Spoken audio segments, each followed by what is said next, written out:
like, share and subscribe. 126 foot. হাই দোস্ত, মই মুন্না ভাই।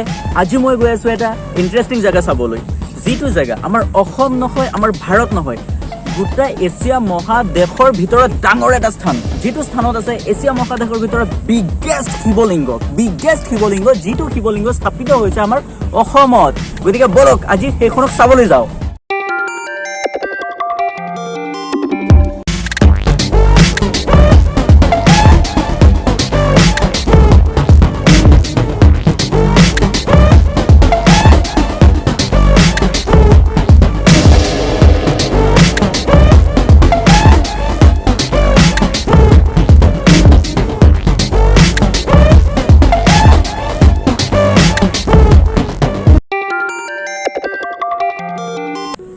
হাই দোস্ত, তো ফাইনালি আমি এই জেগাখন পাই গলো। মানে বহুত সময় আমি গাড়ী চলোৱাৰ পিছত, বহুত ড্ৰাইভ কৰাৰ পিছত ফাইনালি আমি জেগাখন পালো, যিখন আমি চাইতো পাগল হৈ গৈছো। গতিকে এতিয়া আপোনালোকে চাওক, এয়া মোৰ পিছপিনে আছে, চাওক। ৱাও ভেৰি মাইণ্ড ব্লয়িং লাগিছে, তামাম লাগিছে। মই কেতিয়াও ভবা নাছিলো যে একচুৱেলি ইমান ধুনীয়া হ'ব, ইমান ডাঙৰ হ'ব আৰু ইমান ধুনীয়া হ'ব। বহুত ডাঙৰ, এছিয়াৰ ভিতৰত চবতকৈ ডাঙৰ শিৱলিংগ, সেয়াও অসমত স্থাপিত হৈছে। 126 ফুট ইয়াৰ উচ্চতা। এতিয়া বলক যাওঁ আমি ইয়াৰ ভিতৰলৈ। গতিকে সোনকালে তলত থকা ৰঙা ৰঙৰ বটনটো দবাই কাষত থকা বেল আইকনটো দবাই দিয়ক আৰু সোনকালে ভিডিঅ'টো এটা লাইক কৰি দিয়ক।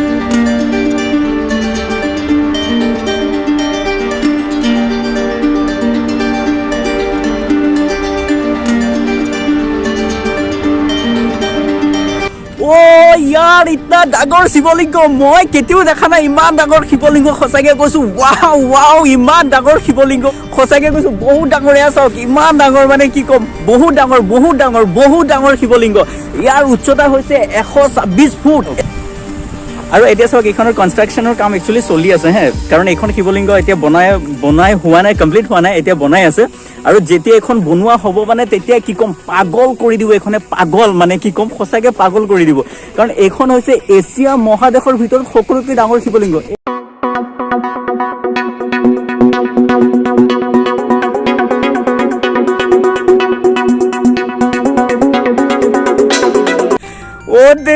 ইমান ডাঙৰ শিৱলিংগ, মই পাগল হৈ গৈছো চাই। ইমান ডাঙৰ শিৱলিংগ, 126 ইয়াত হ'ব মানে বৃষভ, মানে হাড়গড়ু বনোৱা হ'ব, যি হৈছে আমাৰ শিৱ বাবাৰ বাহন একচুৱেলি, যি সকলো সময়ত শিৱ বাবাৰ লগত থাকে। তো ইয়াত সেইটো বস্তু বনোৱা হ'ব।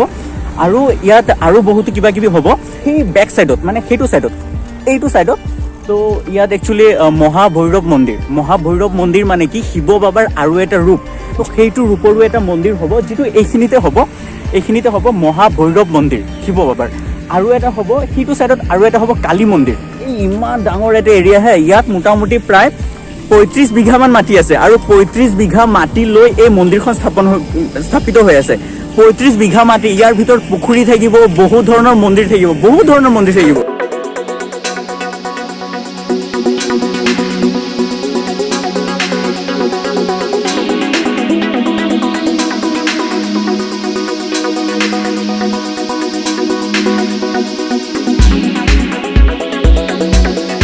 মানে সঁচাকে তামাম লাগিছে। এছিয়াৰ ভিতৰত সকলোতকৈ ডাঙৰ শিৱলিংগ, সেয়াও অসমত।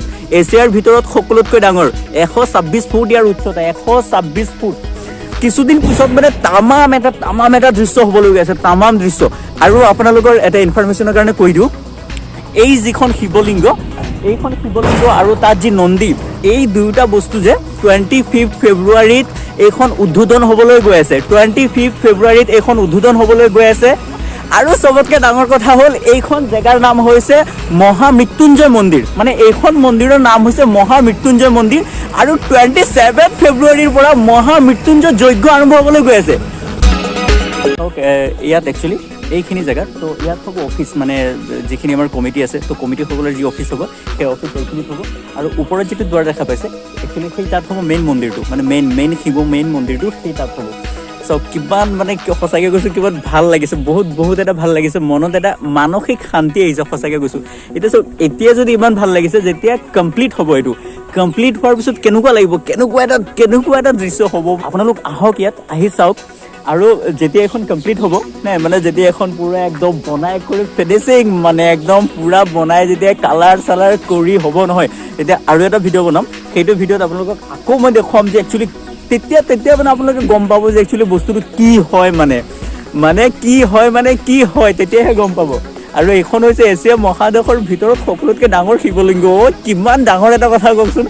ৱাও, সঁচাকৈ তামাম লাগিছে। 25 ফেব্ৰুৱাৰী তাৰিখে এইখন উদ্বোধন হ'বলৈ গৈ আছে আৰু তাত যিটো বৃষভ বনোৱা হৈ আছে সেই বৃষভৰ কামটো কমপ্লিট হ'ব 25 ফেব্ৰুৱাৰী তাৰিখৰ ভিতৰত। 27 ফেব্ৰুৱাৰী তাৰিখৰ পৰা মহামৃত্যুঞ্জয় যজ্ঞ আৰম্ভ হ'বলৈ গৈ আছে, যিটো যজ্ঞ 27 ফেব্ৰুৱাৰী তাৰিখৰ পৰা আৰম্ভ হ'ব। গতিকে যদি পাৰে তেনেহ'লে সেইটো যজ্ঞত নিশ্চয় অংশগ্ৰহণ কৰক। বহুত ভাল।